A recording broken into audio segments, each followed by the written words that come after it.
Hey, your old playbook isn't working anymore. Is that true? Ooh. Welcome to Huddle Up. I'm Duane Gibbs alongside my partner, Mark Bruce, where we come to you every Wednesday and Friday with a quick mindful thought. With that being said, let's huddle up. Man, what a question you just asked, my friend. How are you today? I'm good. How are you? I'm good.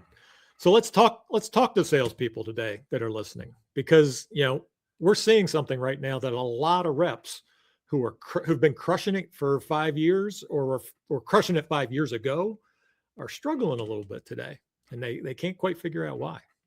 Yeah, I would say it's because the game has changed. Their paradigm didn't, but the game has. In our masterclass, we walk people through awareness and and specifically the area of the paradigm. The autopilot that's been running your sales approach for years. And here's what I mean. You've learned how to sell in a certain era in a certain market. And maybe it was cold calling, maybe it was B2B, maybe it was in relationship building or relationship selling, as some of you call it. Maybe it was in demo heavy product pitches. But and for years that worked. But right now, because it's a new era and things are constantly evolving, I don't believe it's working right now the same way you used to do it. Yeah, buyers are different these days. You've got the internet. They've done the research before they ever get on a call with you. No question. They don't want to be pitched. Nobody wants to be pitched, and they just want to know that you understand them and that you care enough to help them solve their problem with your product, right? Yeah, no question. Yeah. So it's your paradigm, it's your habits and beliefs that you that's what's running your actions. It's your subconscious programming, your old habits and beliefs. That's what controls what you do, and what you do controls the results that you get. You know, that is your paradigm, your old paradigm still running your old playbook, right? Yeah. Yeah. Oh, absolutely. And so, I would say, what you did, what you should be doing. That you should be creating and building on your LinkedIn page. You should be doing meetups. You should be going to gatherings. You need to really be in a position of how to be creative in your content. You know that you need to be more consultative as a consultant versus in transactional, meaning you don't need to be a cashier. You don't need to just hey, I want to sell you this. People are way more sophisticated as buyers now because, like what you just said, they're more into their research. They know what they want. People are very in tune with what's going on. That's what we're experiencing. But you know, you don't do it. And I would say probably, Mark, like you said, it's because your paradigm says this is how I used to do it, and I'm sticking with it because it worked then. Except it really isn't working anymore. Yeah, and here's where awareness is so critical for salespeople specifically. You you're overloaded with opinions. There's 100 different sales methodologies and tools and strategies out there that you could use. You're overloaded with opinions. Every guru, every sales coach is teaching you how to do something their way. You're overloaded with noise from LinkedIn podcasts, webinars, and content.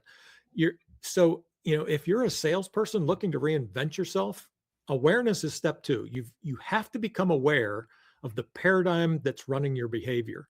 And here's the thing: you only need to change one or two habits to turn everything around. That's what Bob Proctor did. He got salespeople at the Prudential Life Insurance Company in the mid 1970s to do two things that they already knew how to do. One was meet with a prospect before 9 a.m. every morning. And the second was to ask them to buy a $100,000 life insurance policy. Now, this was in the mid 70s, and that was a huge amount of money for life insurance. And this was in August. And he said, if you do those two things, you'll be able to sell $500,000 of life insurance by the end of the year. And nobody had ever done that much Hmm. sales for the Prudential ever. They were probably averaging $250,000 a year in sales. And he got them by the end of the season, by the end of the year, end of the season. I'm so into sports these days. By the end of the season, everybody was over $500,000. He doubled the revenue of the company by getting his salespeople to do two things that they already knew how to do, you know? And so what belief do you have about selling that might not be true anymore? What habit are you running on autopilot that maybe is hurting you more? I would say here's the big one: results following the identity, not the other way around. See, you have to become the new version of the salesperson first, the one who thrives in this environment, that one that is creative, the one that, the results show up after you made that shift. And so you just have to learn to adapt, learn how to pivot, and then move forward. Yep. Who do I have to become is the question, like you said, Duane. What new habit or belief would that new person have that I need to adopt? Do you need to become more consultative? Do you need to pay attention to something more digital or value driven or more strategic? Figure that out. And those tactics, follow them.